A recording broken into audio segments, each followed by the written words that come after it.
सभी विद्यार्थियों और मित्रों को नमस्कार। भारतीय इतिहास श्रृंखला के व्याख्यान 43 के साथ मैं आप सभी के समक्ष उपस्थित हूं। भारतीय इतिहास के अंतर्गत आज जिस विषय बिंदु पर हम अपना व्याख्यान प्रारंभ करने जा रहे हैं, उस विषय बिंदु का शीर्षक है ब्रिटिश भारत की विदेश नीति। आज के इस व्याख्यान के अंतर्गत हम ईस्ट इंडिया कंपनी के भारत में शासन के दौरान और ब्रिटिश क्राउन के भारत में शासन के दौरान जो उसके पड़ोसी देशों के साथ जो संबंधों का निर्धारण किया गया, उसकी विदेश नीति के बारे में हम विस्तार से विवेचन करने जा रहे हैं। आज के इस व्याख्यान के अंतर्गत हम सबसे पहले जो बात करेंगे वो है कि ब्रिटिश भारत की विदेश नीति का आशय आखिरकार है क्या। दूसरे बिंदु के अंतर्गत हम बात करेंगे कि ब्रिटिश भारत को अपनी विदेश नीति की आवश्यकता आखिरकार क्यों पड़ी। तीसरे बिंदु के अंतर्गत हम बात करेंगे कि इस ब्रिटिश भारत की विदेश नीति का स्वरूप और उद्देश्य क्या था। चौथे बिंदु के अंतर्गत हम बात करेंगे ब्रिटिश भारत की विदेश नीति के अंतर्निहित उद्देश्य क्या थे। पांचवें बिंदु के अंतर्गत हमारी बात होगी विदेश नीति के आयामों पर, जिसमें हम बात करेंगे कि नेपाल, बर्मा और अफगानिस्तान के साथ ब्रिटिश भारत की विदेश नीति ने किस प्रकार से अपना आकार और अपना स्वरूप है वो ग्रहण किया। छठे बिंदु के अंतर्गत हम बात करेंगे कि ब्रिटिश भारत की विदेश नीति का अगर हम मूल्यांकन करना चाहें तो हम उसे किस प्रकार से मूल्यांकित कर सकते हैं। सातवें बिंदु के अंतर्गत हम बात करेंगे इस टॉपिक से संबंधित परीक्षा उपयोगी प्रश्नों की। तो आज का हमारा जो ये व्याख्यान है ब्रिटिश भारत की विदेश नीति पर केंद्रित है, या जिसे मैं दूसरे शब्दों में कहूँ, जब ईस्ट इंडिया कंपनी का भारत में शासन था और बाद में जब ब्रिटिश क्राउन के हाथों में भारत की सत्ता आ जाती है, उस दौरान भारत का अपने पड़ोसी देशों के साथ जिनके साथ संबंधों का निर्धारण करने की आवश्यकता थी, उनके साथ ब्रिटिश भारत की विदेश नीति है वो किस प्रकार से संचालित होती है, किन कारकों का उस पर प्रभाव होता है, वो किन रूपों में वो विदेश नीति है वो आगे बढ़ती है, और किन जैसे कि अंतर्राष्ट्रीय परिस्थितियों ने इस विदेश नीति का स्वरूप तय करने में अपनी भूमिका अदा की, इसकी व्यापक पड़ताल आज के इस व्याख्यान के माध्यम से हम करने जा रहे हैं। विदेश नीति पर मैं अपनी बात प्रारंभ करूं, ब्रिटिश भारत की विदेश नीति पर मैं अपनी बात प्रारंभ करूं, उससे पहले मैं आपके सामने कुछ जो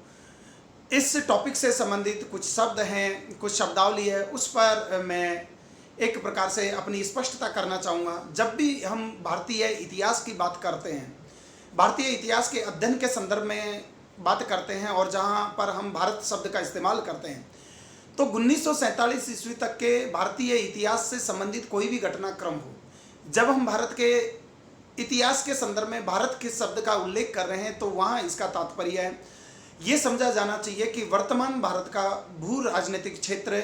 के साथ साथ पाकिस्तान के जो देश का भू क्षेत्र और बांग्लादेश देश का भू क्षेत्र भी इसमें शामिल है। क्योंकि जैसा कि आप जानते हैं कि 1947 ईस्वी तक पाकिस्तान, बांग्लादेश सहित वर्तमान भारत का भू राजनीतिक क्षेत्र है वो एक अखंड देश के रूप में जाना जाता था। तो जब भी हमें कि अपने किसी भी व्याख्यान में मैंने भारत शब्द का जिक्र किया हो इतिहास सीरीज के इन व्याख्यानों में, तो वहाँ पर भारत शब्द को इसके व्यापक अर्थों में पाकिस्तान और बांग्लादेश को भी इसके साथ ही जोड़ करके देखा जाना चाहिए, और मेरा मंतव्य भी यहाँ पर यही है। जब भी हम भारत शब्द का उल्लेख करेंगे तो भारत शब्द में मुख्यतः 3 इकाइयों का यहाँ पर एक तरह से समावेश है। वर्तमान भारत का भू क्षेत्र, इसके साथ पाकिस्तान देश और बांग्लादेश देश भी भारत शब्द के अंतर्गत समाहित है, जब मैं 1947 ईस्वी तक के भारतीय इतिहास की बात कर रहा हूँ। अब हम बात कर लेते हैं कि अगर हम भारत के मैप को, अगर हम भारत के एक नक्शे को अगर हम पूरी स्पष्टता के साथ देखें तो हम कुछ बातें हमारे सामने स्पष्टता प्रकट होती हैं कि जब पाकिस्तान और बांग्लादेश और वर्तमान भारत का भू क्षेत्र जब इसमें शामिल है तो हम किन माध्यमों के द्वारा या वो कौन से एरिया हैं जहां से इस भारत के इलाके पर किसी यूरोपीय प्रतिद्वंदिता का या साम्राज्यवादी शक्ति का या भारत पर बाहर से किसी अन्य देश के द्वारा आक्रमण या हमला होने की अंदेशा था।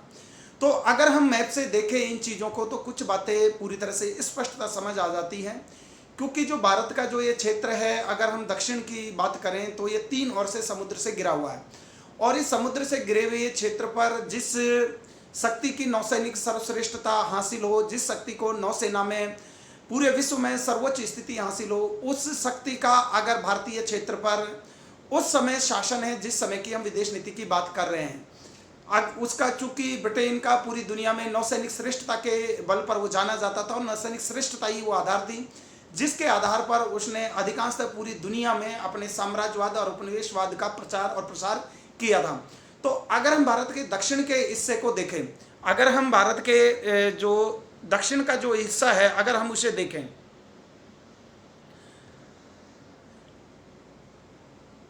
भारत के अगर दक्षिण के हिस्से को अगर हम देखें तो दक्षिण का हिस्सा जैसे ये वाला इलाका और ये वाला इलाका, ये वो इलाका था जहां पर अगर नौसैनिक सर्वश्रेष्ठता आपके पास है, नौसैनिक शक्ति आपके पास अच्छी उच्च कोटि का है, तो भारत की सुरक्षा को इस समुद्री मार्ग से किसी भी प्रकार का खतरा है वो उत्पन्न होने की संभावना और अंदेशा नहीं था। और जिस समय ईस्ट इंडिया कंपनी के शासन के अधीन भारत का ये भूक्षेत्र था या ब्रिटिश ताज के अधीन भारत का ये भूक्षेत्र था, तो ब्रिटेन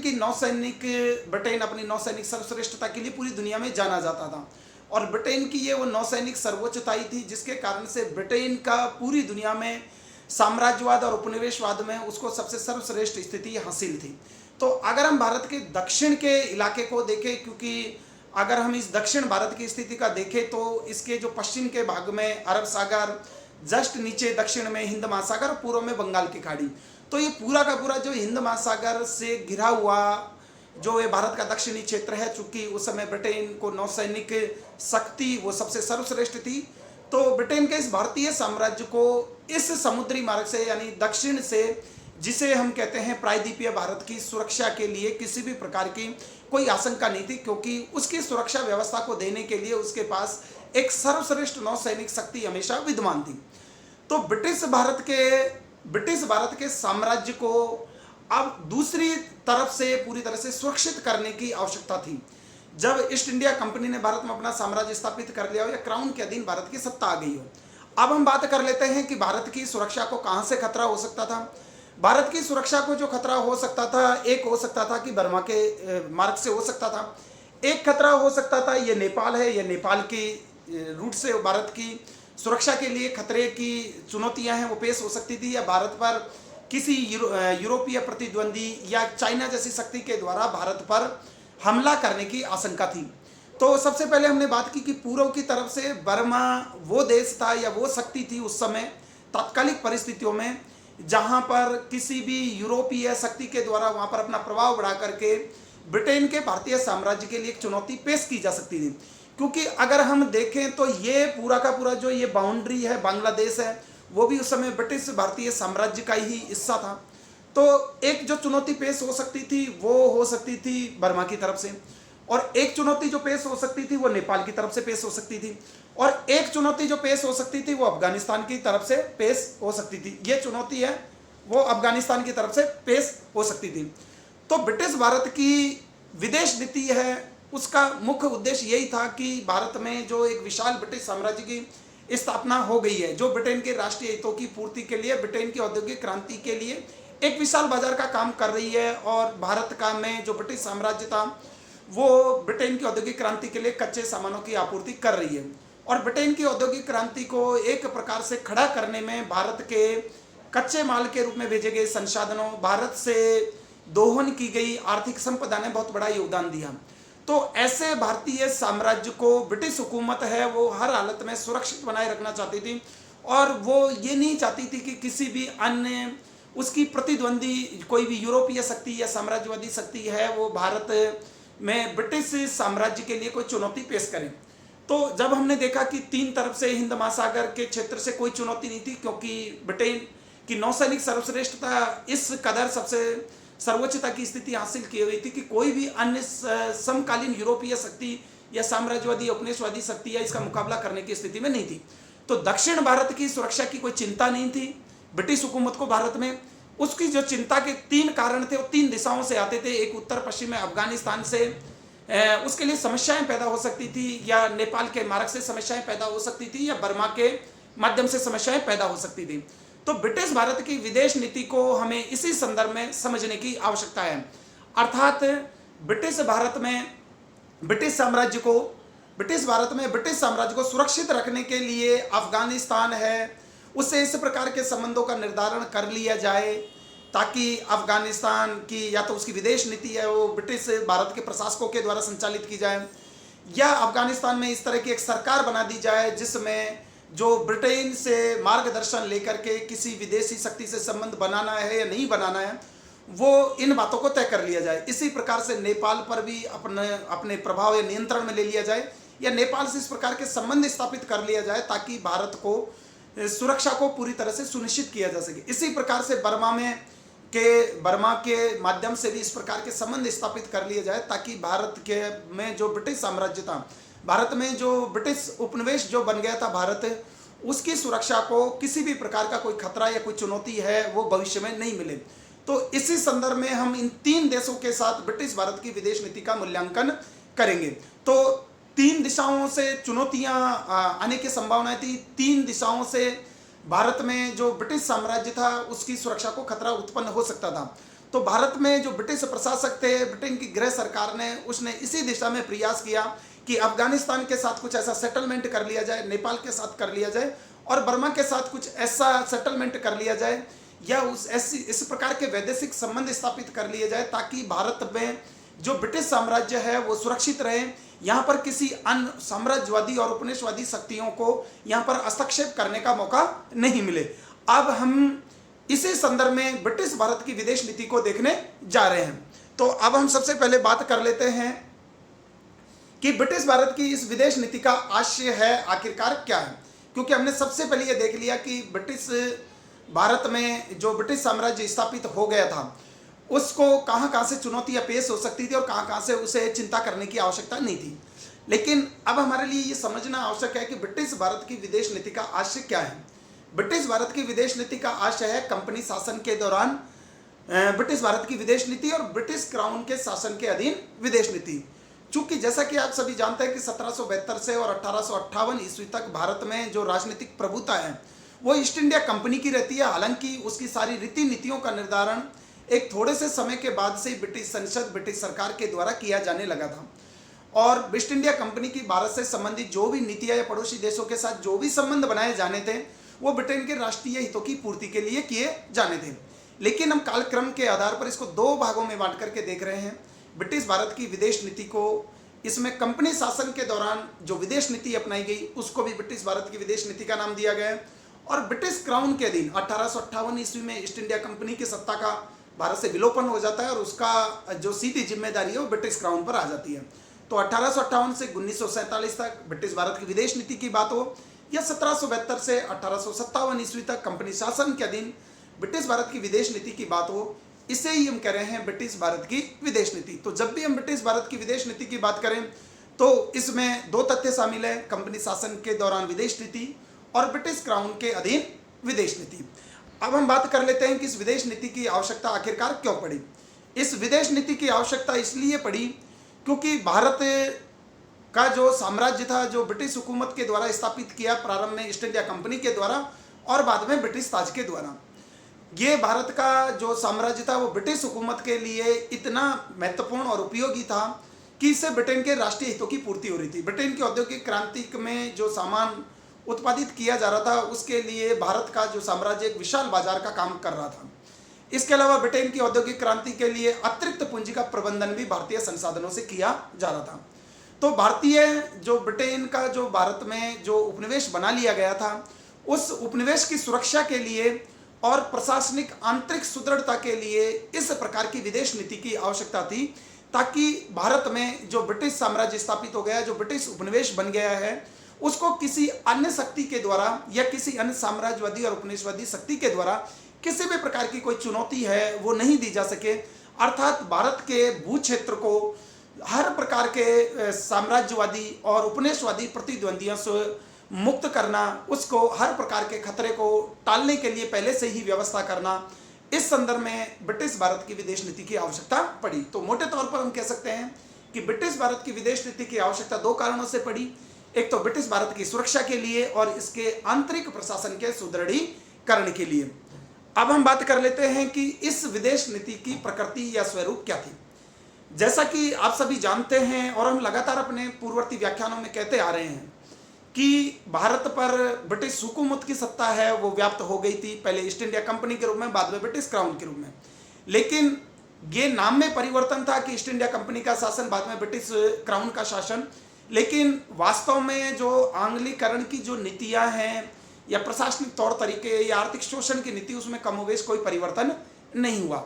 और भारत पर एक विदेशी सरकार थी और ब्रिटिश भारत के शासनकाल के दिनों में भारत के पड़ोसी देशों के साथ जो वैदेशिक संबंधों का निर्धारण किया गया वो भारत के राष्ट्रीय हितों को ध्यान में रखकर नहीं किया गया।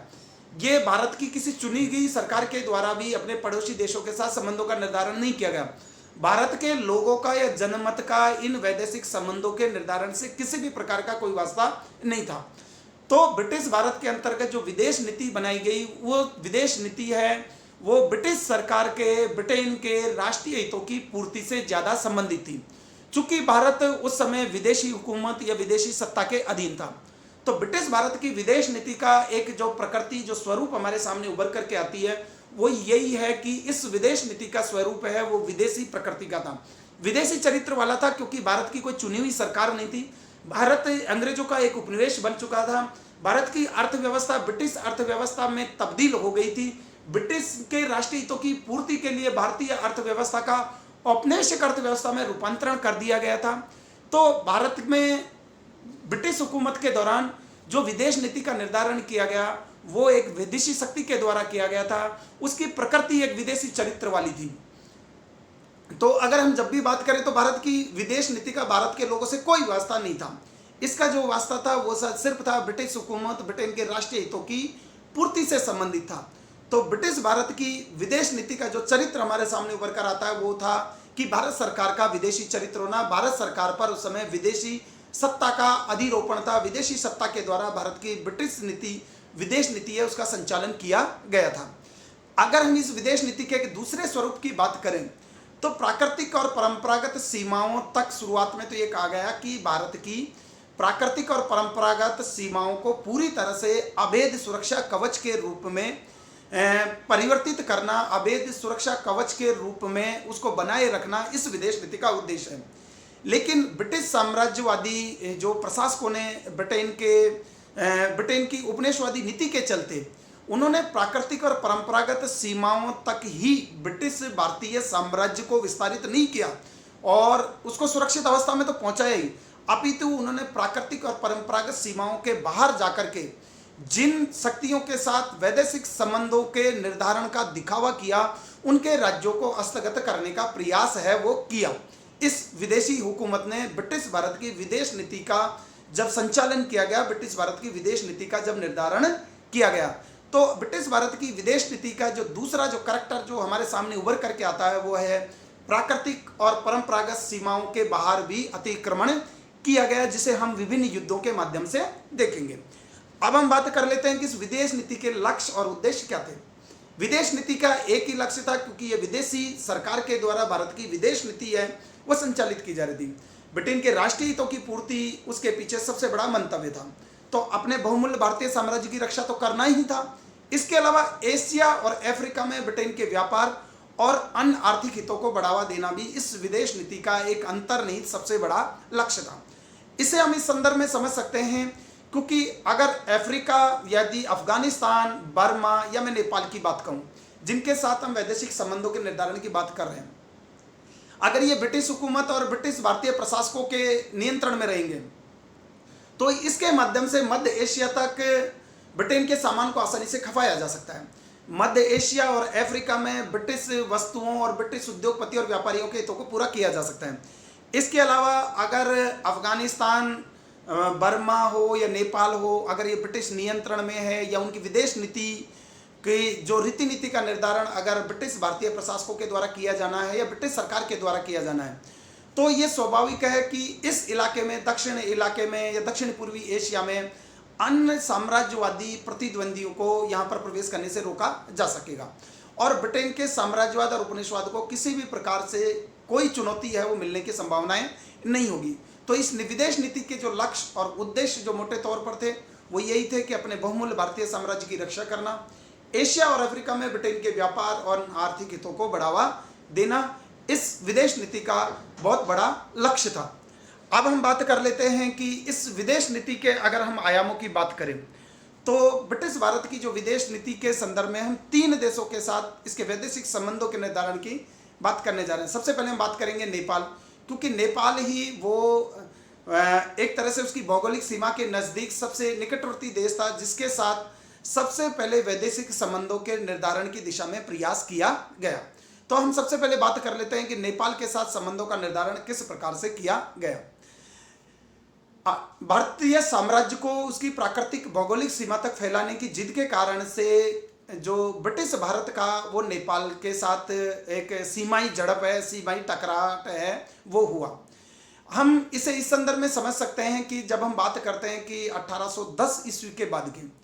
क्योंकि नेपाल है उसका अधिकतम उसका जो सीमाओं का विस्तार हो चुका था। नेपाल की जो वहाँ की जो सरकार थी उसने अपनी सीमाओं का ज़्यादा विस्तार कर लिया था। और नेपाल के अगर जस्ट उत्तर की बात करें तो नेपाल के जस्ट उत्तर में चीन का जो राज्य था और चीन की ओर वो विस्तार नहीं कर सकती थी। इसके अलावा जो ईस्ट इंडिया कंपनी का जो भारतीय साम्राज्य वो नेपाल की तराई की सीमा तक पहुंच चुका था। तो भारत का जो ब्रिटिश साम्राज्य है वो अगर नेपाल की तराई की सीमा को प्रवेश करके उसकी उत्तर की ओर वो अपना साम्राज्य की सीमाओं को और भी ज़्यादा विस्तारित करना चाहता था तो उसको नेपाल में एंट्री करनी पड़ती। इसी प्रकार से नेपाल की भी कुछ साम्राज्यवादी महत्वाकांक्षाएं थी। नेपाल की साम्राज्यवादी महत्वाकांक्षाएं ये थी क्योंकि जो नेपाल की तत्कालिक सरकार है चूंकि उत्तर की ओर तो वो अपनी सीमाओं को विस्तारित नहीं कर सकती थे, लेकिन दक्षिण की ओर जहाँ पर तराई के इलाकों में या हम कहें कि जो बिहार और उत्तर प्रदेश के इलाकों में उसके लिए एक साम्राज्य के प्रसार की संभावनाएं थी। तो थोड़े दिनों में दोनों ने को एक दूसरे की शक्ति का आकलन था, इसलिए उन्होंने इस दिशा में कोई ज़्यादा प्रयास नहीं किया। लेकिन 1812, 13 और 14 के करीब जाकर के दोनों देशों की सीमा पुलिस के बीच में एक छोटी मोटी झड़प है वो हुई। अक्टूबर 1814 ईस्वी में दोनों देशों की सीमा पुलिस के बीच में वो झड़प हुई। और सीमा पुलिसों के बीच में जब झड़प हुई तो भारत की जो ब्रिटिश सरकार थी वो आक्रामक नीति का उसने अनुसरण किया और वो किसी भी हालत में ये नहीं चाहती थी कि नेपाल जैसी सरकार के द्वारा उसके ब्रिटिश भारतीय साम्राज्य के लिए कोई खतरा या कोई चुनौती है वो पेश की जाए। और सामरिक और भौगोलिक जो महत्व जो नेपाल की अवस्थिति का था उसके कारण से भी ब्रिटिश हुकूमत ने यह सोचा कि अगर नेपाल को अपने नियंत्रण में ले लिया जाए तो एक तो ब्रिटिश सामानों के लिए बाजार उपलब्ध हो जाएगा, दूसरा नेपाल को अपने नियंत्रण में लेने से उत्तर की दिशा में से यानी इधर हम बात कहें कि नॉर्थ ईस्ट के इलाके उत्तर पूर्वी इलाकों से चीन के मार्ग से भारत पर अगर कोई जैसे रशिया के माध्यम से कोई भारतीय साम्राज्य की सुरक्षा के लिए खतरा पैदा किया जा सकता है या चीन के द्वारा इस दिशा में अगर इस क्षेत्र में कोई घुसपैठ का प्रयास किया जाए तो अगर हमारा नेपाल पर नियंत्रण हो जाए तो हम नेपाल पर नियंत्रण करके भारत की सुरक्षा के संदर्भ में नॉर्थ ईस्ट की सीमा से पूरी तरह से निश्चिंत हो सकते हैं। तो अक्टूबर 1814 ईस्वी में दोनों देशों की सीमा पुलिसों के बीच में झड़प हुई। इस संदर्भ में ब्रिटिश भारत के प्रशासकों ने एक आक्रामक नीति का अनुसरण किया। उस समय भारत में जो बंगाल के गवर्नर जनरल थे वो थे लॉर्ड हेस्टिंग, जिनका कार्यकाल हमने पढ़ा 1813 से 1823 है। उन्होंने आक्रामक नीति का अनुसरण करके नेपाल की सरकार के खिलाफ है वो हमला बोल दिया और इन जो सीमाई झड़पों से सीमाई जो प्रतिस्पर्धा के कारण से आंग्ल सरकार और नेपाल सरकार के बीच में जो झड़प हुई वो एक बहुत बड़े युद्ध में तब्दील हो गई और उससे हम जानते हैं आंग्ल नेपाल युद्ध के नाम से या जिसे हम कहते हैं गोरखा युद्ध के नाम से भी जिसे हम जानते हैं। और ये प्रथम आंग्ल नेपाल युद्ध और गोरखा युद्ध 1814 से 1816 ईस्वी में हुआ। अब शक्ति के बल पर बात करें या सैनिक शक्ति के बल की बात करें या धन के बल पर बात करें या सामग्री, हर दृष्टि से नेपाल की सरकार से सर्वश्रेष्ठ उस समय की ब्रिटिश भारत की सरकार थी।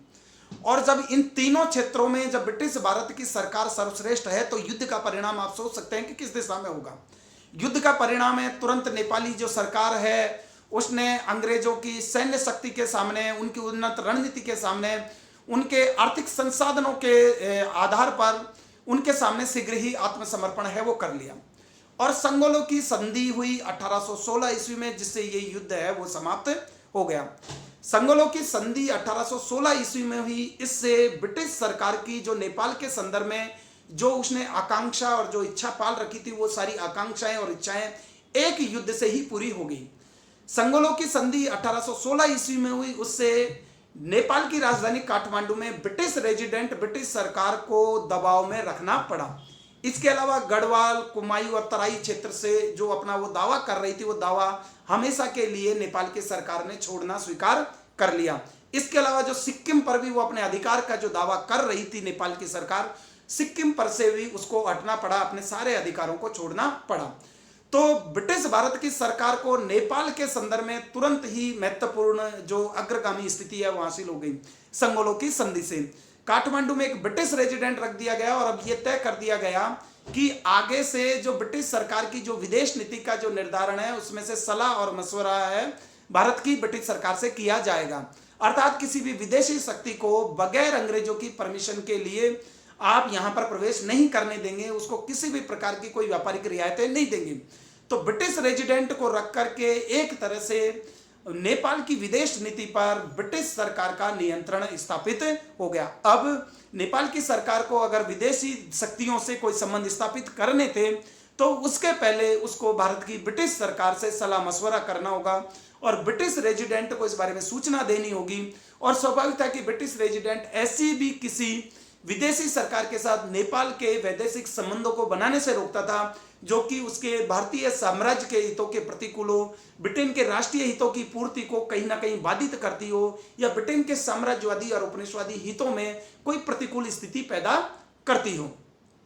तो संगोला की संधि से नेपाल के संदर्भ में ब्रिटेन को उसकी विदेश नीति पर नियंत्रण है वो स्थापित हो जाता है। इस संगोला की संधि से एक और फायदा होता है कि अंग्रेजों का साम्राज्य हिमालय तक फैल गया, मध्य एशिया तक नेपाल के रूट से उनको व्यापार करने की सुविधा भी मिली। और सैन्य शक्ति से जो सबसे बड़ा फायदा हुआ वो ये हुआ कि इसके बाद से गोरखों को ब्रिटिश सेना में शामिल होने का अवसर मिला और बाद में ये गोरखे हैं वो ब्रिटिश सरकार की ब्रिटिश भारतीय जो फौज थी उसमें एक गोरखा रेजिमेंट के नाम से एक अलग रेजिमेंट गठित कर दी गई और इन गोरखाओं ने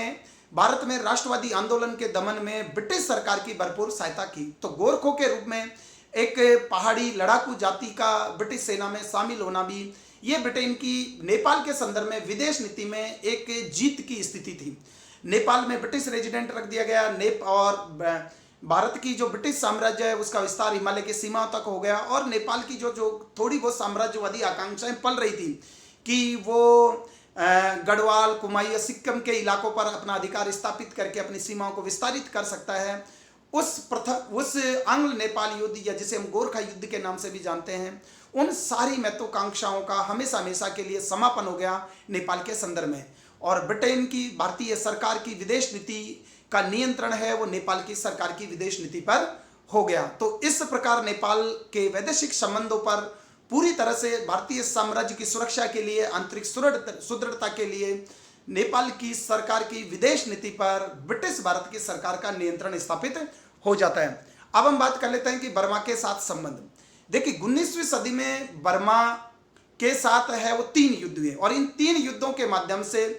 एक एक करके बर्मा के ज्यादातर इलाकों पर ब्रिटिश भारत की सरकार का नियंत्रण स्थापित हो जाता है और तीसरे युद्ध के बाद तो ये स्थिति आ जाती है कि 1885 ईस्वी में बर्मा को ब्रिटिश भारतीय साम्राज्य का ही अंग बना लिया जाता है, अर्थात वो ब्रिटिश भारतीय साम्राज्य में ही शामिल हो जाता है और बाद में बहुत दिनों बाद 1935 ईस्वी में जाकर के इसको ब्रिटिश भारतीय साम्राज्य से अलग किया जाता है। तो हम बर्मा के साथ वैदेशिक संबंधों की पड़ताल कर लेते हैं। 19वीं सदी में 3 बार स्वतंत्र बर्मा के साथ युद्ध किया और 3 युद्धों के माध्यम से बर्मा पर कब्जा कर लिया गया। प्रथम बर्मा युद्ध हुआ वो 1824 से 26 में हुआ, दूसरा बर्मा युद्ध 1852 में हुआ और तीसरा बर्मा युद्ध है वो हुआ 1885 में। अब हम ये देख लेते हैं कि बर्मा के साथ जो युद्ध हुए या बर्मा के जो क्षेत्रों पर जो अतिक्रमण का प्रयास है ब्रिटिश भारत की सरकार के द्वारा किया गया वो क्यों किया गया। दोनों का टकराव है जैसे सीमा संबंधी झगड़ों से ही आरंभ होता है, यानी बर्मा और ब्रिटिश भारत की सरकार का जो टकराव सीमा संबंधी झगड़ों से आरंभ हुआ, जैसा नेपाल की सरकार के साथ हुआ था। अब बाद में चूंकि ब्रिटिश भारतीय सरकार की प्रसारवादी आकांक्षा भी थी और वो भी ये चाहती थी कि बर्मा के वन संसाधनों पर या बर्मा में ब्रिटिश उद्योगपतियों और व्यापारियों के सामानों की ज़्यादा से ज़्यादा खपत हो जाए या बर्मा के जितने भी जो व्यापारिक संसाधन है, कच्चे माल है, वो ब्रिटेन के राष्ट्रीय हितों की पूर्ति में उनका इस्तेमाल किया जा सके। तो ब्रिटेन की साम्राज्यवादी और महत्वाकांक्षी आकांक्षा है उसने भी बर्मा के संदर्भ में एक आक्रामक नीति का अनुसरण करने के लिए उसे प्रेरित किया। तो हालांकि जो टकराहट की शुरुआत है वो सीमा संबंधी झगड़ों से होती है, लेकिन प्रसारवादी जो आकांक्षा है जो ब्रिटिश भारत की सरकार, ब्रिटिश हुकूमत के दिमाग में थी, उसने बर्मा के संदर्भ में ब्रिटिश भारत की सरकार और बर्मा के संबंधों में एक प्रकार से टकराहट की, एक प्रकार से संघर्ष की स्थिति पैदा कर दी। इसके अलावा बर्मा के जो वन संसाधन से वहाँ से एक उन्नत किस्म की इमारती लकड़ी मिलती थी, और उसी समय ब्रिटेन के बहुत सारे उद्योगपति थे जो इमारती लकड़ी के सामान बनाने में संलग्न थे। उनको ये लगता था कि अगर बर्मा पर ब्रिटिश भारत का कब्जा हो जाए, बर्मा पर ब्रिटेन की आधिपत्य स्थापित हो जाए, तो वहाँ के वनों से इमारती लकड़ी जो उन्नत किस्म की मिलती है उस इमारती लकड़ी पर कब्जा करके ज़्यादा से ज़्यादा संसाधनों का अधिग्रहण किया जा सकेगा और ब्रिटेन के राष्ट्रीय हितों की और ब्रिटेन की आर्थिक समृद्धि इसके माध्यम से हो सकेगी। तो बर्मा के वन संसाधनों भी आकर्षित किया। इसके अलावा ब्रिटिश सरकार की साम्राज्यवादी आकांक्षा भी थी। इसके अलावा बर्मा का विशाल बाजार है, ब्रिटिश आर्थिक हितों के लिए एक महत्वपूर्ण स्रोत है, वो बन सकता था। इसके अलावा अगर हम एक और चीज की बात करें तो फ्रांसीसियों ने भी दक्षिणी पूर्वी एशिया में अपने साम्राज्यवादी क्षेत्रों में विस्तार करना है वो प्रारंभ कर दिया था। और चूंकि बर्मा की जो स्थिति है वो दक्षिण पूर्वी एशिया में ही आती है, तो जब दक्षिण पूर्वी एशिया में फ्रांसीसियों का प्रभाव बढ़ता जा रहा था और फ्रांसीसियों की इंग्लैंड से एक सार्वभौमिक शत्रुता हमेशा से विद्यमान रही थी, तो फ्रांसीसियों का अगर बर्मा में प्रभाव बढ़ता तो बर्मा के पर नियंत्रण करने के माध्यम से फ्रांसीसी ब्रिटेन के भारतीय साम्राज्य को लिए एक संकट की स्थिति पैदा कर सकते थे या ब्रिटेन के भारतीय साम्राज्य के लिए एक चुनौती की स्थिति पैदा कर सकते थे। तो फ्रांसीसियों का बढ़ता हुआ व्यापारिक और राजनीतिक प्रभाव भी था, जिसके कारण से ब्रिटिश भारत की सरकार को बर्मा के संदर्भ में एक आक्रामक नीति का अनुसरण है वो करना पड़ा। उसके संबंध में वैदेशिक संबंधों का निर्धारण करना आवश्यक था। बर्मा के शासक भी आकांक्षी थे। बर्मा के शासक, क्योंकि जैसा कि राजतंत्रों की परंपरा रही है, शासकों की परंपरा रही है, वो जिस इलाके पर शासन करते हैं वो हमेशा इस प्रयास में रहते हैं कि अपने राज्य की सीमाओं को ज़्यादा से ज़्यादा विस्तारित किया जाए। और जब भी कोई भी शासक अपनी साम्राज्यवादी आकांक्षा पालता है या प्रसारवादी आकांक्षा पालता है,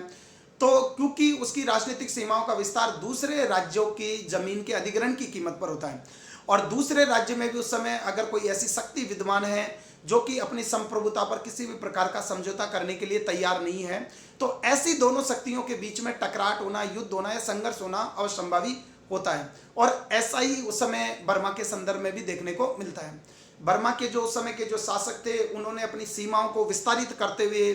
अराकान पर विजय प्राप्त कर ली, असम को जीत लिया, और अराकान और असम पर बर्मा की विजय के बाद में जैसे ही असम को जीता और अराकान पर जीता, अराकान और तेनासरीम ये वो इलाके हैं बर्मा के समुद्र तटवर्ती इलाके जहाँ पर उसकी सीमा बांग्लादेश से लगती है। अब चूंकि बांग्लादेश उस समय अखंड भारत का हिस्सा था, तो अराकान और असम पर बर्मा की विजय के बाद एक प्रकार से जो बर्मा की जो राजनीतिक सीमाएं हैं और बंगाल की जो सीमाएं वो एक दूसरे से टच करने लगी, स्पर्श करने लगी, और ये निर्धारण करना मुश्किल हो गया कि बंगाल और बर्मा की सीमाएं जहाँ पर मिलती थी वहाँ किस इलाके पर किसका प्रभुत्व है, किसकी आधिपत्य स्थापित है। तो एक प्रकार से सीमा का निर्धारण है वो अस्पष्ट हो गया, और कभी बर्मा के सैनिक है वो बंगाल में प्रवेश करते, कभी बंगाल के सैनिक बर्मा में प्रवेश करते। तो इन सीमा संबंधी अस्पष्टता के कारण दोनों सरकारों के बीच, ब्रिटिश भारत की सरकार के बीच में और बर्मा की सरकार के बीच में सीमा संबंधी झगड़ों से एक झड़प का दौर है वो प्रारंभ हुआ, और जिसकी परिणति बाद में प्रथम आंग्ल बर्मा युद्ध के रूप में देखने को मिलती है, जो कि 1824 से 1826 ईस्वी में हुआ। प्रथम आंग्ल बर्मा युद्ध 1824 से 1826 ईस्वी में हुआ। ब्रिटिश शासकों ने जैसे ही सीमा संबंधी झगड़े प्रारंभ हुए और बंगाल और बर्मा जो सरकार की सीमाओं में अस्पष्टता की स्थिति उत्पन्न हो गई और बर्मा सरकार ने अपने दावों से पीछे हटने से इनकार कर दिया, तो ब्रिटिश भारत के शासकों ने 1824 ईस्वी में एक आक्रामक अभियान चलाते हुए बर्मा के खिलाफ युद्ध है वो छेड़ दिया। कुछ समय हालांकि शुरुआत में ब्रिटिश भारत की फौजों को हार का सामना करना पड़ा, लेकिन उन्होंने शीघ्र ही असम, कछार, मणिपुर और अराकान से बर्मियों को बाहर खदेड़ दिया। इन सारे इलाकों से जिन पर एक तरह से बर्मा की सरकार का आधिपत्य स्थापित था, उन सारे इलाकों से ब्रिटिश भारत की जो सरकार है उसने इन बर्मियों को पीछे खदेड़ दिया। इसके अलावा मई 1824 ईस्वी में ब्रिटिश नौसेना एक बंगाल की खाड़ी से यानी समुद्र के रास्ते से रंगून पर अधिकार करने के लिए भेजी गई। और उन्होंने, क्योंकि ब्रिटेन को अपनी नौसैनिक सर्वश्रेष्ठ हासिल थी और उसकी नौसैनिक शक्ति का किसी के पास कोई जवाब नहीं था उस समय ज्ञात संसार में, तो मई 1824 में ब्रिटिश नौसेना ने समुद्र के रास्ते रंगून पर अधिकार कर लिया। और उस समय बर्मा की जो राजधानी थी वो थी अवा, और अवा के निकट वो लगभग पहुंच गए। तो बर्मा के शासक को ये लगा कि जब उनकी स्थिति कमजोर हो गई, रंगून पर एक तरह से ब्रिटेन का कब्जा हो गया, इसके अलावा असम है, कछार है, मणिपुर और अराकान पर एक तरह से उनको बर्मियों को निकाल करके बाहर कर दिया गया।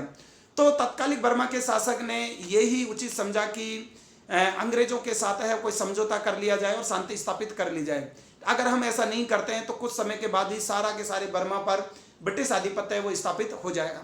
तो इस युद्ध का समापन 1826 ईस्वी में यंदूप की संधि से हुआ,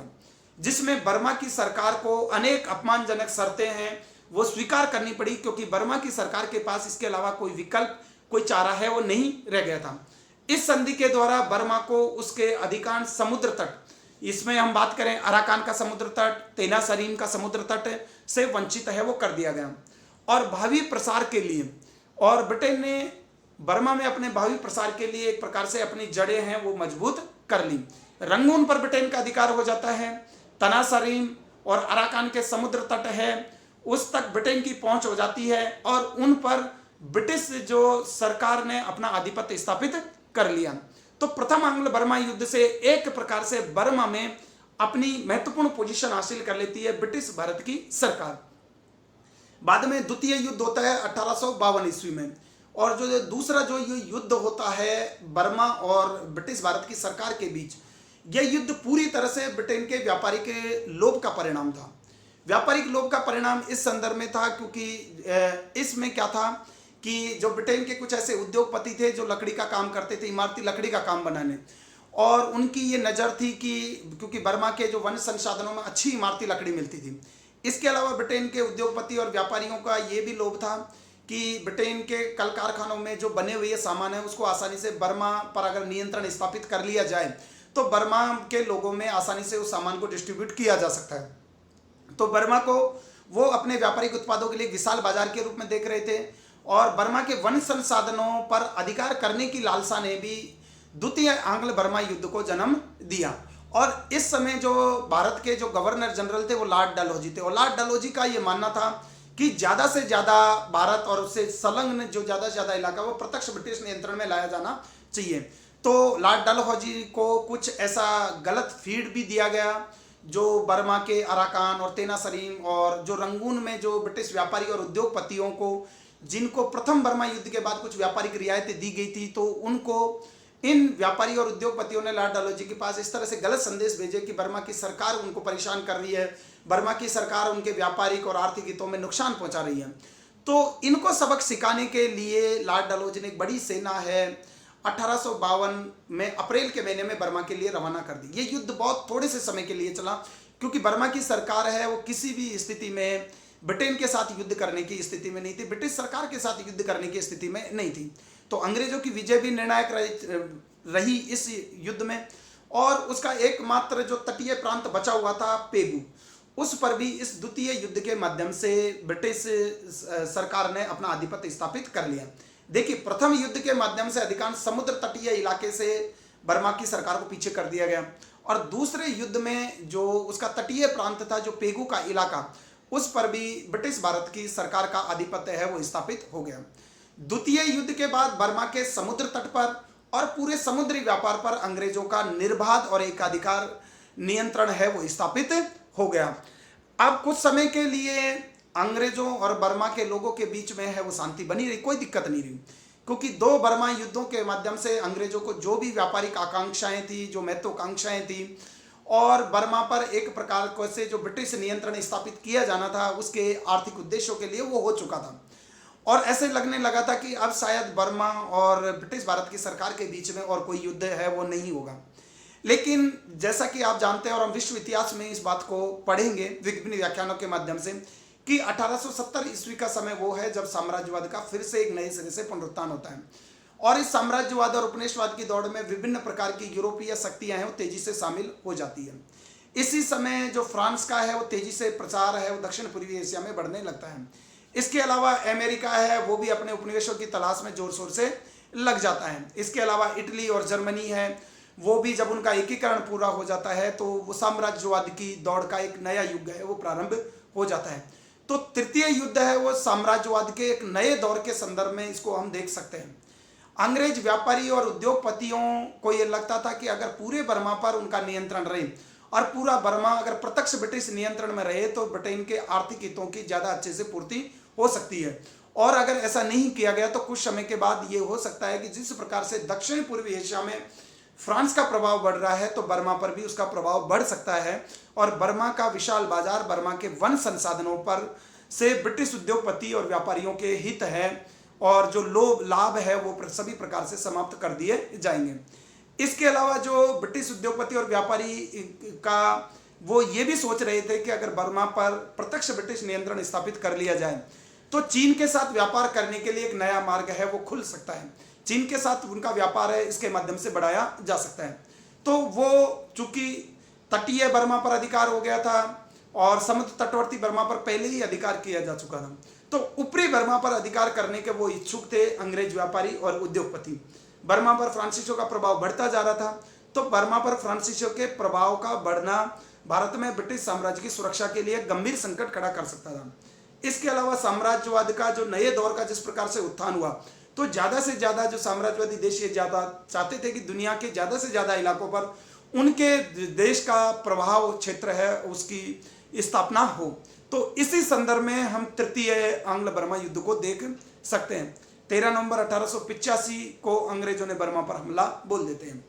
और तुरंत ही 28 नवंबर 1885 ईस्वी को तत्कालिक जो सम्राट होते हैं बर्मा के थिबाऊ उन्होंने आत्मसमर्पण कर लिया और उसके थोड़े से समय के बाद ही जो बर्मा के राज्य को ब्रिटिश भारतीय साम्राज्य का हिस्सा बना दिया जाता है, अर्थात वो ब्रिटिश भारतीय साम्राज्य का ही एक अंग है, वो 1885 ईस्वी में बन जाता है।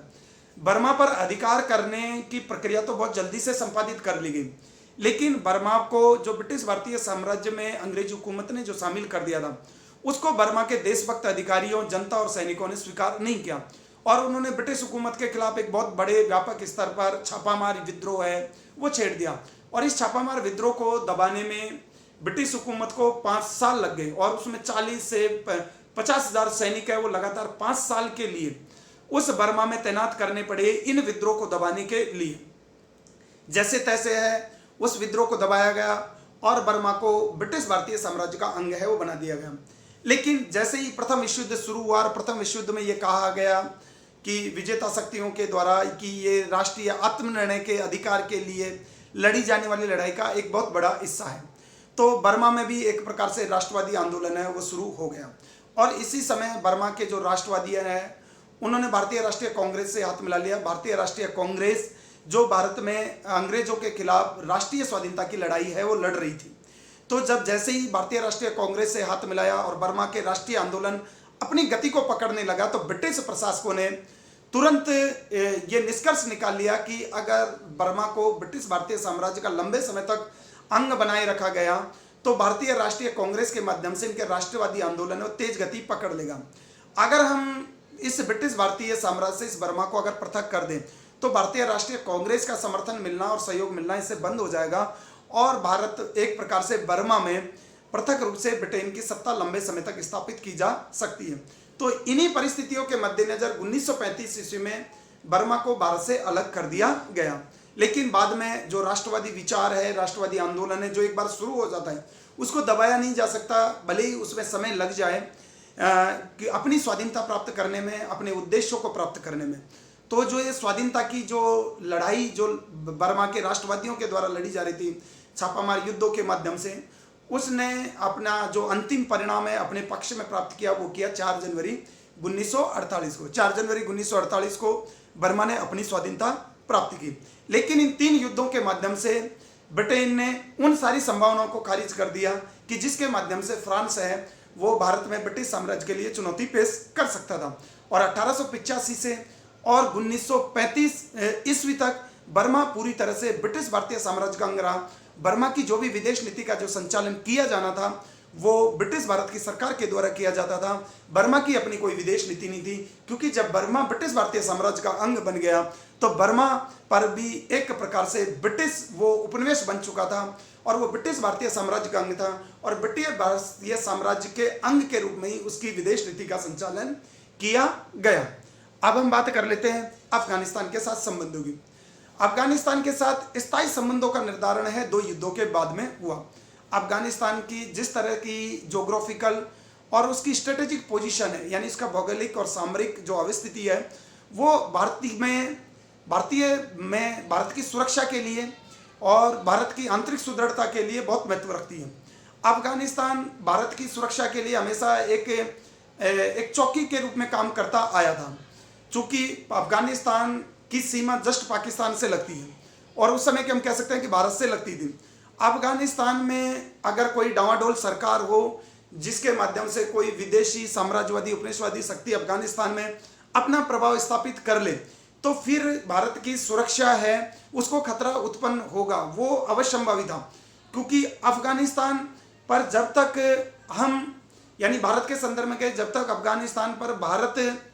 की कोई प्रभावशाली विदेश नीति वहां पर स्थापित नहीं हो जाती तो उस समय ये माना जाता था कि भारत की सुरक्षा को हमेशा खतरा रहेगा और अफगानिस्तान पर हमेशा रूस ने अपना प्रभाव स्थापित करने की कोशिश की। तो अफगानिस्तान के साथ जो संबंधों का निर्धारण किया गया, तो अफगानिस्तान के जो ज्यादातर संबंधों का निर्धारण किया गया वो दक्षिणी एशिया में रूस के प्रसार को रोकने की उद्देश्य से प्रेरित था। इसके अलावा इसके माध्यम से ये मध्य एशिया में ब्रिटेन ने अपने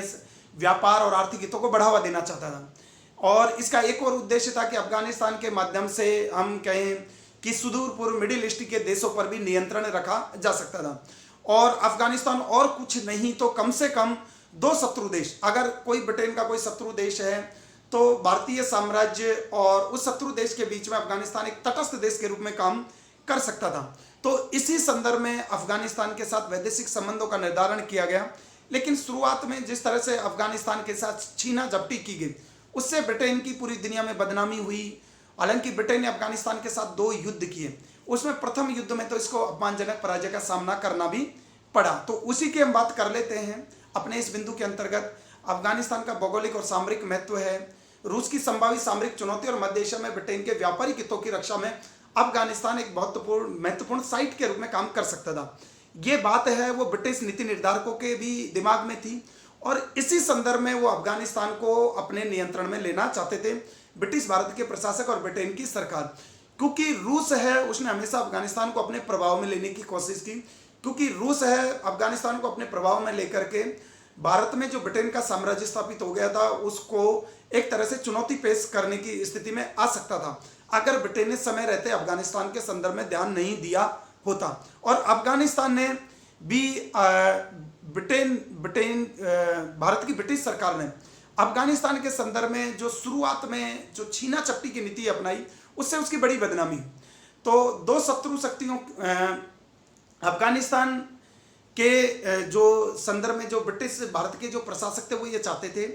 कि अफगानिस्तान का जो स्वतंत्र शासक था दोस्त मोहम्मद वो किसी के भी हस्तक्षेप को स्वीकार करने की स्थिति में नहीं था। तो अफगानिस्तान के स्वतंत्र शासक दोस्त मोहम्मद को हटा करके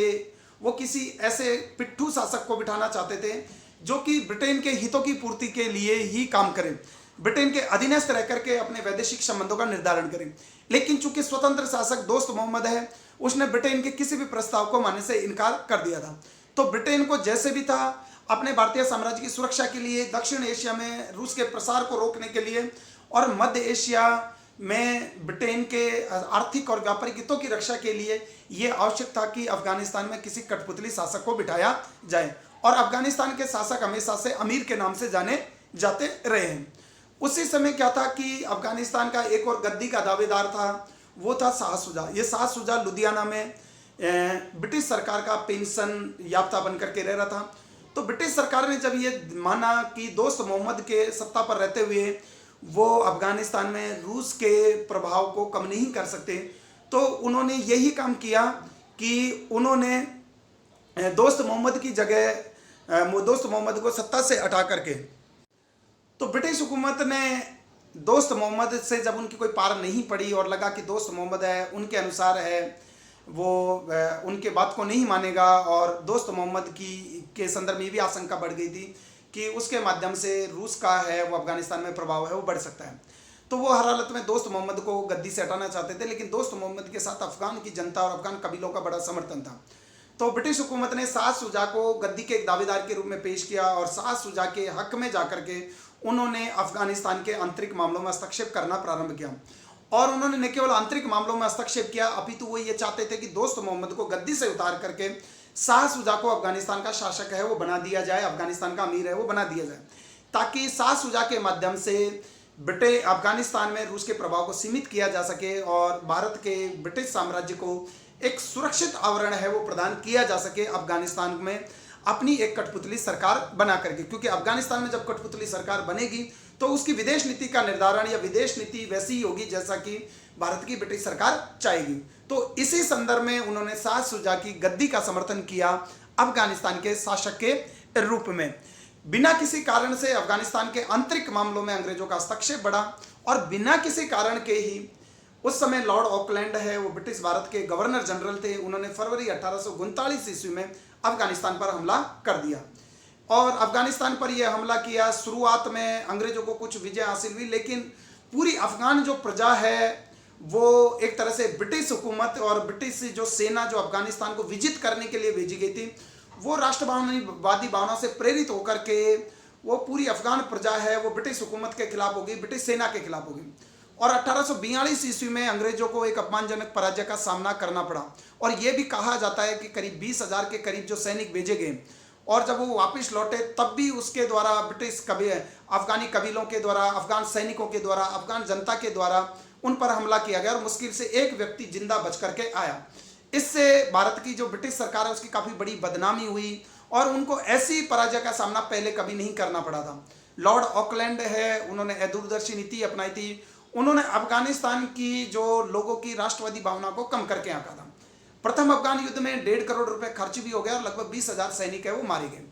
अंग्रेजों ने बाद में जैसे तैसे करके वो वहाँ से निकल करके भाग निकले और उन्होंने दोस्त मोहम्मद को ही अफगानिस्तान के शासक के रूप में स्वीकार कर लिया और उन्होंने कहा कि अब ब्रिटेन है वो अफगानिस्तान के आंतरिक मामलों में हस्तक्षेप नहीं करेगा। तो प्रथम अफगान युद्ध के माध्यम से उन्होंने दोस्त मोहम्मद को हटा करके शाह शुजा को शासक बनाना चाहा ताकि वो मनमाफिक विदेश नीति का निर्धारण है उसके माध्यम से कराया जा सके। ऐसा प्रयास भी किया, लेकिन प्रथम अफगान युद्ध जो कि 1839 से 42 में हुआ उसमें जो ब्रिटिश भारत की सरकार को इतनी भयानक पराजय का, अपमानजनक पराजय का सामना करना पड़ा और उसमें 20,000 सैनिक है वो ब्रिटेन के काम आ गए। 1.5 करोड़ रुपए खर्च हुआ, 3 साल की में सारे जो है वो मेहनत बेकार गई, पैसा भी खर्च हुआ, सैनिक भी मारे गए और ब्रिटिश हुकूमत की काफ़ी बदनामी हुई। जैसे तैसे करके वो थोड़ी बहुत इज्जत बचा करके वहाँ से भाग निकले और उन्होंने एक समझौता कर लिया दोस्त मोहम्मद के साथ कि अब से ब्रिटिश हुकूमत है वो अफगानिस्तान के आंतरिक मामलों में कोई दखलंदाजी है वो नहीं करेगी, दखलंदाजी नहीं करेगी। और साथ में उन्होंने ये भी कहा कि जब कभी अफगानिस्तान के शासक को अगर हमारी मदद की आवश्यकता होगी तो हम मदद करेंगे बगैर किसी शर्त के, बगैर किसी प्रलोभन के, बगैर किसी अन्य उद्देश्यों के। और ऐसा जब मौका भी आता है कि 1855 से और 60 ईस्वी के बीच में काबुल के जो अमीर थे उनको मदद भी दी गई ब्रिटिश हुकूमत के द्वारा ताकि वो उसके खिलाफ होने वाले आंतरिक विद्रोह का दमन कर सके। तो अब ब्रिटिश हुकूमत ने अफगानिस्तान के संदर्भ में जो ये नीति है वो ये अपना ली थी कि वो अफगानिस्तान के शासक की मदद मांगने पर मदद करेंगे, लेकिन उससे किसी भी प्रकार पर उन पर कोई शर्त, कोई कंडीशनिंग है वो नहीं लगाएंगे। क्योंकि प्रथम अफगान युद्ध में जो उनको अपमानजनक पराजय का सामना करना पड़ा था उस अपमानजनक पराजय ने उसकी आंखें खोल दी थी और उनको लगने लगा था कि अफगान पर उस तरह से हम अपने वैदेशिक संबंधों का निर्धारण नहीं कर सकते जिस प्रकार से हम चाहते हैं। अब इसी पृष्ठभूमि में जैसा कि मैंने कहा कि 1870 ईस्वी में साम्राज्यवाद का पूरी दुनिया में पुनरुत्थान होता है और रूस और ब्रिटेन की भी पारस्परिक प्रतिद्वंदिता और शत्रुता बढ़ती है। तो एक बार जब 1842 ईस्वी के प्रथम अफगान युद्ध के बाद जब ब्रिटेन ने यह तय कर लिया था कि अफगानिस्तान के आंतरिक मामलों में दखलंदाजी नहीं करेंगे, लेकिन 1870 ईस्वी की बदली हुई अंतर्राष्ट्रीय परिस्थितियों के कारण से जब रूस ने ब्रिटेन के साम्राज्यवादी क्षेत्रों को चुनौती देना प्रारंभ किया तो ब्रिटेन ने एक बार फिर से अफगानिस्तान के आंतरिक मामलों में हस्तक्षेप करना है प्रारंभ कर लिया, क्योंकि ब्रिटेन को ये लगता था कि अफगानिस्तान में हो सकता है कि रूस उसको अपने प्रभाव में लेकर के उसके माध्यम से वो भारत में ब्रिटिश साम्राज्य को भी हस्तगत करने का प्रयास करे, भारत की सुरक्षा के लिए एक चुनौती पेश करे। तो अफगानिस्तान के तात्कालिक शासक को उस समय थे शेर अली, पर शेर अली के संदर्भ में वो ब्रिटेन की हुकूमत ने ये प्रयास किया कि शेर अली है वो अपने सारे वैदेशिक संबंध है वो भारत की ब्रिटिश हुकूमत को सौंप दे और पूरी तरह से कोई भी जो रूसी प्रसार की जो अगर कोई भय है उससे उसका समाधान है वो किया जा सके। लेकिन शेर अली ने किसी भी प्रकार की ब्रिटेन की संधि और शर्तों को मानने से इनकार कर दिया। तो शेर अली पर ब्रिटेन की शर्त को लादने के लिए इस नए बदलते हुए क्लेवर में, नए बदलती हुई अंतर्राष्ट्रीय परिस्थितियों में, जब विभिन्न प्रकार की साम्राज्यवादी और उपनिवेशवादी प्रतिद्वंदिता वाली शक्तियां हैं वो प्रकट हो जाती हैं और रूस के द्वारा ब्रिटेन के साम्राज्यवाद को चुनौती दी जाती है, तो उस संदर्भ में शेर अली जो अफगानिस्तान के तात्कालिक शासक थे उस पर यह दबाव डाला गया कि वो ब्रिटेन की नीति के अनुसार ब्रिटेन के राष्ट्रीय हितों की पूर्ति के लिए कार्य करें। लेकिन जब शेर अली ने इसे इनकार कर दिया तो ब्रिटेन ने 1878 ईस्वी में उस पर हमला कर दिया। 1879 ईस्वी में, मई 1879 ईस्वी में शेर अली का बेटा याकूब खान, जब उन्होंने देखा कि ब्रिटिश हुकूमत है वो भारी पड़ रही है और जैसे तैसे उसने अपनी सत्ता को बचाने का प्रयास है वो किया, तो शेर अली के बेटे याकूब खान ने गंडबंग की संधि के द्वारा शांति स्थापित की और कई अपमानजनक संधियों पर हस्ताक्षर किए, कई अपमानजनक शर्तों को मानना पड़ा ब्रिटिश हुकूमत की। इस संधि के द्वारा क्या हुआ कि अंग्रेजों का जो अफगानिस्तान की विदेश नीति है उस पर पूरा नियंत्रण अधिकार है वो मिल गया पूरी। अब अंग्रेज यही चाह रहे थे कि अफगानिस्तान की विदेश नीति पर नियंत्रण करने का अधिकार उन्हें मिल जाए और द्वितीय आंग्ल अफगान युद्ध जो कि 1878-79 ईस्वी में गंडबंग की संधि के द्वारा अफगानिस्तान की विदेश नीति पर अधिकार मिल गया। अर्थात इसका तात्पर्य यह था कि अफगानिस्तान अब अपने स्तर पर किसी अन्य देश के साथ कोई संबंध है वो नहीं बना सकता। उसको अगर किसी अन्य देश के साथ कोई भी बातचीत करनी है या कोई अन्य सैन्य कार्रवाई करनी है